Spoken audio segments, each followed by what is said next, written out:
அனைவருக்கும் வணக்கம். நாம் இன்று பார்க்க உள்ள காணொளி திருமண தடைக்காக திருமணம் தடை நீங்க பல கோவில்கள் ஏறி இறங்கி பல பரிகாரங்கள் செய்து பலவிதமான தோஷ நிவர்த்திகளும் செய்து வாழ்க்கையை வெறுத்து இனி திருமண பரிகாரமே வேண்டாம் என நிலைக்கு வந்து விட்டீர்களா? கண்டிப்பாக இந்த கோவிலுக்கு ஒரே ஒரு முறை செல்லுங்கள். கட்டாயமாக திருமணம் தடை நீங்கி மிக விரைவில் நாள் நேரம் என்று பார்க்காமல் உடனடியாக கைகூடும் ஒரு அதிசயம். இது விளம்பரத்துக்காகவோ வியாபாரத்துக்காகவோ நான் இதை சொல்லவில்லை. நேரடியாக நான் சிலரை சுமார் 30க்கும் மேற்பட்ட நபர்களை அனுப்பியிருக்கிறேன். அந்த 30க்கும் மேற்பட்டவருக்கு குறுகிய காலத்தில் திருமணம் ஆகி அதை கண்கூட நான் பார்த்த பின்பே இந்த வீடியோ பொதுமக்கள் நலனுக்காக நான் வெளியிடுகிறேன். வாழ்க்கையில் திருமண பரிகாரத்துக்காக எத்தனை கோயில்கள் போனாலும் சரி, அத்தனை கோயில்கள் சென்றாலும் கூட அந்த தடைகளை உடைத்து இந்த கோவில் மிக சிறிய கோவில் தான். வாழ்க்கையில் உடனடி திருமணத்தை ஏற்பாடு செய்து கொடுப்பது இந்த சக்தி, இந்த அம்மனுக்கு நிகர் இந்த அம்மனே. இந்த கோவிலை பொறுத்தவரை மிக மிக சக்தி வாய்ந்த திருமண தடை நீப்பதற்காக சிறப்பு ஸ்தலமாக விளங்குகிறது. சரி, இந்த முதலில் இந்த கோவில் எப்போது திறக்கிறார்கள் என்பதை பற்றி பார்த்து விடுவோம். இந்த கோவிலை பொறுத்தவரை வாரத்தில் ஒரே ஒரு நாள் மட்டும்தான் திறக்கப்படுகிறது. அதுவும் வெள்ளிக்கிழமை மட்டும்தான். அதுவும் குறிப்பாக காலை 8 மணி முதல் மதியம் 12 மணி வரைத்தான் கோவில் திறந்திருக்கும். அவ்வளவுதான். இந்த நேரத்தில் மட்டும்தான் இந்த திருமண தடைக்காக மிகப்பெரிய ஒரு மாங்கல்ய தோஷ பரிகார பூஜை செய்யப்படுகிறது. இந்த மாங்கல்ய தோஷ பூஜை என்பது மிக மிக சக்தி வாய்ந்ததாகும். மாங்கல்ய பூஜை என்றால் தங்கத்தால் செய்த மாங்கல்யம் கிடையாது, அதை குழப்பிக்கொள்ள வேண்டாம். சாதாரண ஒரு மஞ்சள் கொம்பு மஞ்சள் கயிறை வைத்துத்தான், அதாவது தாலி கயிறு தாலி சரடு, இதைத்தான் நீங்கள் சொல்வீர்கள். அந்த தாலி சரடையும் ஒரு விரலி மஞ்சள் கொம்பையும் வைத்துத்தான் இந்த பூஜை செய்யப்படுகிறது. எனவே மிக மிக சக்தி வாய்ந்த இது பூஜையாகும். இந்த திருமாங்கல்ய பூஜையில் கலந்து கொள்வதற்கு கண்டிப்பாக கட்டணம் உண்டு.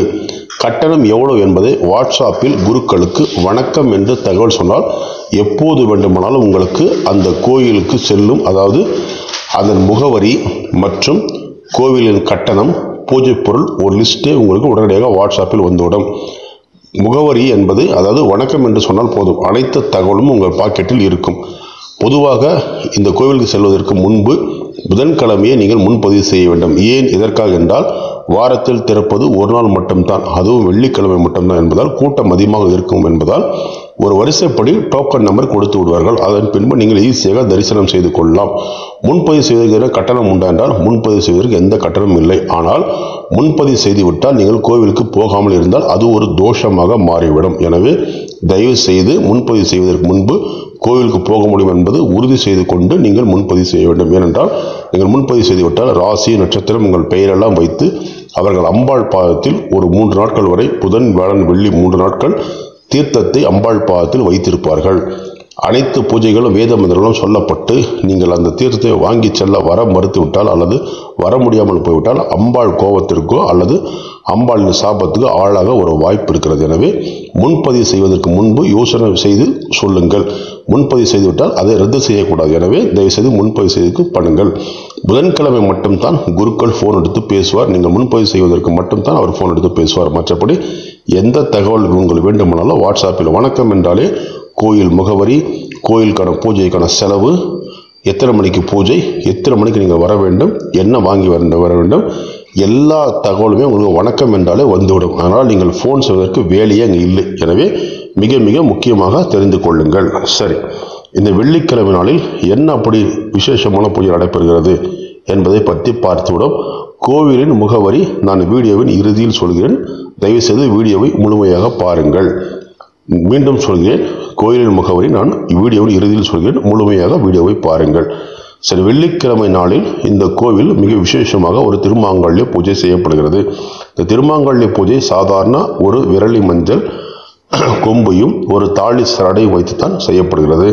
அதில் உங்களை அமர வைத்து சுமார் 1 மணி நேரம் வரை வேத மந்திரங்களும் ருத்ர மந்திரங்களும் உச்சரிக்கப்பட்டு உங்கள் கையாலே அந்த பூஜைகளை செய்ய வைத்து உங்களுக்கே அந்த மந்திரங்களெல்லாம் சொல்லிக் கொடுத்து சொல்லி மிக சக்தி வாய்ந்தாக இந்த பூஜை செய்யப்படுகிறது.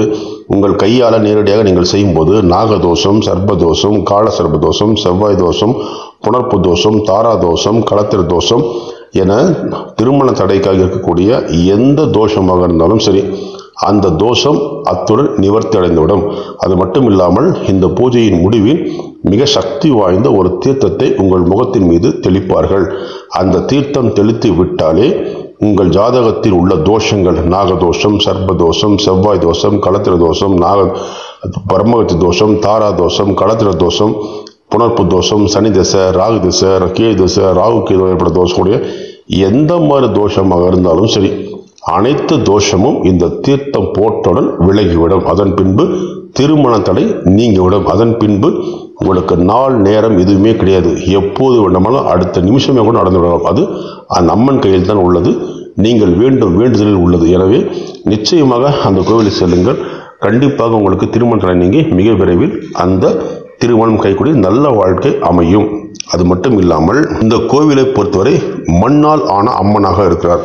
அதாவது இந்த கோவில் முழுவதும் காடாகவும் வெறும் மண்ணால் மட்டும்தான் இருக்கிறது. இந்த கோவிலில் தரை இல்லை, டைல்ஸ் இல்லை, கோபுரம் இல்லை, என எதுவுமே இல்லை. இதற்கு என்ன காரணம் என்றால் இந்த கோவிலில் உள்ள மண் தான் அம்மனாம், அம்மன் தான் மண் தானாம். அதனால இங்கு உள்ள மண்ணை வெட்டினால் அம்மனை வெட்டியதற்கு சமமாம். அதனால் தான் இங்கு மிகவும் பிரபலம் பெற்ற ஒரு மண் பிரசாதம் தரப்படுகிறது. இந்த மண் பிரசாதம் நீங்கள் இந்த மாங்கல்ய பூஜை செய்யும் போது உங்கள் வலது காதில் பூசுவார்கள். அந்த மண் பிரசாதம் உலகத்தில் உள்ள அனைத்து தோஷங்களும் நிவர்த்தி பெறும் சக்தி படைத்தாகும். அதனால்தான் அந்த கோவில் மண்ணாக இருக்கிறது. இந்த கோவிலை சுற்றி அனைத்துமே ஓரளவுக்கு மண்ணாகத்தான் இருக்கிறது. இதற்கு காரணம் இதுதான். வாரத்தில் ஒரே ஒரு நாள் மட்டுமே ஏன் கோவில் திறக்கப்படுகிறது? மற்ற நாள்களெல்லாம் கோவில் திறந்தால் என்ன என்று விசாரித்து பார்த்தால் அம்மனின் உக்கிரமம் மிக மிக உக்கிரமான அம்மன் என்பதால் வாரத்தில் ஒரு நாள் பூஜை செய்வதற்கு அதற்கே சில வேத முறைகள்லாம் செய்யப்பட்டு சில விதிகள் படி அந்த அம்மன் சாந்தி செய்து சாந்தி பூஜைகள்லாம் செய்துத்தான் வாரத்தில் ஒரு நாள் வழிபாட்டுக்கு திறக்கிறார்களாம். மற்ற நாள் திறந்தால் அம்மன் உக்கிரம் தாங்க முடிவதில்லையாம். பூஜை செய்யும் குருக்களுக்கு மிகவும் கஷ்டமாக இருக்கிறது. அது மட்டும் இல்லாமல் பூஜை செய்ய அம்மன் விடுவதில்லையாம், அவ்வளவு உக்கிரமாக இருக்கிறது. அதனால் ஒரு வாரத்தில் ஒரு நாள் மட்டும்தான், அதுவும் வெள்ளிக்கிழமை மட்டும்தான் நீங்கள் போவதாக இருந்தால் புதன்கிழமை முன்பதிவு மிக மிக மிக மிக அவசியம். முன்பதிவு செய்யாமல் போகலாமா என்றால் முன்பதிவு செய்யாமல் போனால் வீண் தான். ஏனென்றால் உங்களுக்கு தீர்த்தம் கிடைக்காது. தீர்த்தம் இதை தயாரிப்பதில்லை. இதை மிக சக்தி வாய்ந்த கங்கை, யமுனா, கோதாவரி, சரஸ்வதி போன்ற புண்ணிய நதிகளிலிருந்து கடுமையான விஷ்ணு ஸ்தலங்கள், சிவன் ஸ்தலங்கள் போன பல முக்கியமான தீர்த்தங்களெல்லாம் கலந்து அதுக்கு அம்மாள் பாதத்தில் வைத்து அதை உருவாக்குகிறார்கள். திடீரென்று சென்றால் உங்களுக்கு எதுவுமே கிடைக்காது, தீர்த்தம் கிடைக்காது. அதை மனதில் வச்சுக் கொள்ளுங்கள். அதே போல் பொதுவாக இந்த கோவிலுக்கு செல்வர் வெறும் பரிகாரத்துக்கு மட்டும்தான் செல்கிறார்கள். நான் நேரில் சென்று சும்மா சாமி கும்பிட்டு வருகிறேனே அப்படி என்றாலும் யாரும் செல்வதில்லை. எனவே நீங்கள் அப்படி செல்வதை விட பரிகாரம் செய்வதாக இருந்தால் மட்டும் செல்லுங்கள்.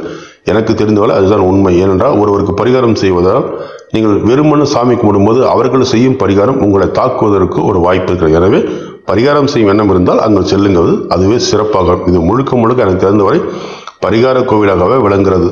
பொதுவாக சாமி கும்பிடும் நபர்களை நான் பார்த்ததில்லை. இதற்கு நாள் நட்சத்திரம் எதுவும் கிடையாது. கரிநாள், ராகு காலம் அல்லது மார்கழி, கத்திரி, சித்திரை என எந்த நாள் நட்சத்திரமும் இல்லை. வெள்ளிக்கிழமை என்றால் மாங்கல்ய பூஜை உண்டு. ராகு காலமோ, யமகண்டமோ, கரிநாளோ அல்லது மேல் நோக்கு நாளோ, கீழ் நோக்கு நாளோ, முகூர்த்த நாளோ, அமாவாசையோ, பௌர்ணமி என எதுவுமே கணக்கில்லை. வெள்ளிக்கிழமை என்றால் நிதர்சனமான நித்திய மாங்கல்ய பூஜை உண்டு. இந்த கோவிலில் எந்த விதமான எதுவுமே பார்ப்பதில்லை. ஏனென்றால் அனைத்து தோஷங்களும் அம்மன் விளக்குவதால் நீங்களும் அதை பார்க்க வேண்டியதில்லை. இந்த பூஜைக்கு செல்லலாம்.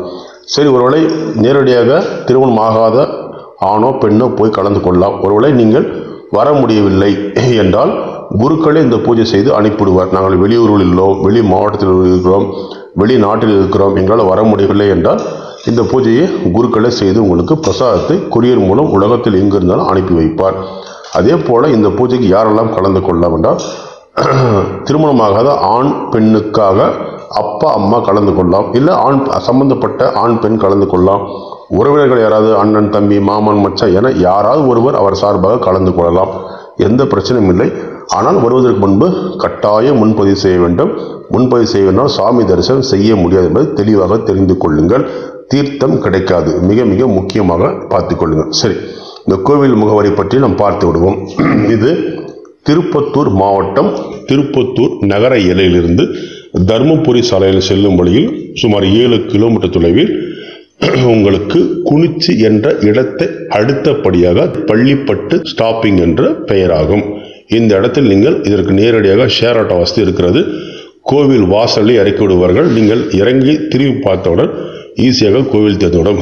சரி, இந்த திருப்பத்தூர் எங்கே இருக்கிறது என்றால், சென்னை மார்க்கமாக இருந்து வருவதாக இருந்தால் சென்னை, ஆம்பூர், வாணியம்படி, ஜோலார்பேட்டை, திருப்பத்தூர் என்று வந்து நீங்கள் சேர வேண்டும். தென் மாவட்டங்களிலிருந்து வருவதாக இருந்தால் மதுரை, கன்னியாகுமரியிலிருந்து வருவதாக இருந்தால் நீங்கள் கரூர், நாமக்கல், சேலம் தான் பிரதானமாகும். சேலத்திலிருந்து சுமார் 110 கிலோமீட்டர் தொலைவில் திருப்பத்தூர் இருக்கிறது. சேலத்திலிருந்து உங்களுக்கு 2 to 3 மணி நேரம் வரை ஆகும். பஸ்ஸில் வந்தால் இன்னும் கொஞ்சம் நேரம் குறுகியதாக இருக்கும். திருச்சி அது போன்ற பகுதியில் வந்து வருவதாக இருந்தால் நீங்கள் நாமக்கல், சேலம் தான் பிரதானம். திரும்பவும் சேலம் வந்து நீங்கள் திருப்பத்தூர் வந்து சேர வேண்டும். ஒருவேளை பாண்டிச்சேரி, விழுப்புரம் அது பகுதியில் வந்தால் திருவண்ணாமலை வந்து 85 கிலோமீட்டர் தான் திருப்பத்தூர் ஆகும். நீங்கள் 85 கிலோமீட்டர் தள்ளி திருப்பத்தூர் வந்து நீங்கள் ஈஸியாக வந்து கோவிலை அடைந்து விடலாம். எனவே ரூட் மிகவும் தெளிவாக இருக்கிறது. எந்த வழியாக வந்தாலும் வெள்ளிக்கிழமை தான் வர வேண்டும். வெள்ளிக்கிழமை வருவதற்கு முன்பு நீங்கள் ஆன்லைன் வழியாக உங்கள் தொலைபேசி எடுத்து புக் செய்து கொள்ள வேண்டும். அதாவது நாங்கள் கோவிலுக்கு வருகிறோம் என்று சொன்னால் உங்களை கோவிலுக்கு வாருங்கள் என்று சொல்வார்கள். அதுதான் முன்பதிவு என்பது. இதற்கு எந்த கட்டணமும் இல்லை. நீங்கள் நேரில் வந்து முன்பதிவு செய்ய வேண்டும் என்ற அவசியம் இல்லை. தொலைபேசி வழியாக நாங்கள் ஃபோன் செய்து நாங்கள் கோவிலுக்கு வருகிறோம் என்று சொன்னால் அவர்கள் வரிசை எண் கொடுப்பார்கள். அவ்வளோதான். புதன்கிழமை ஃபோன் செய்தால் குருக்கள் எடுத்து பேசுவார். அவ்வளோதான், வேறு எதுவும் இல்லை. நல்லபடியாக இந்த கோவில் செல்லுங்கள். திருமண தடை நீங்கி நல்லபடியாக வாழுங்கள். நன்றி, வணக்கம்.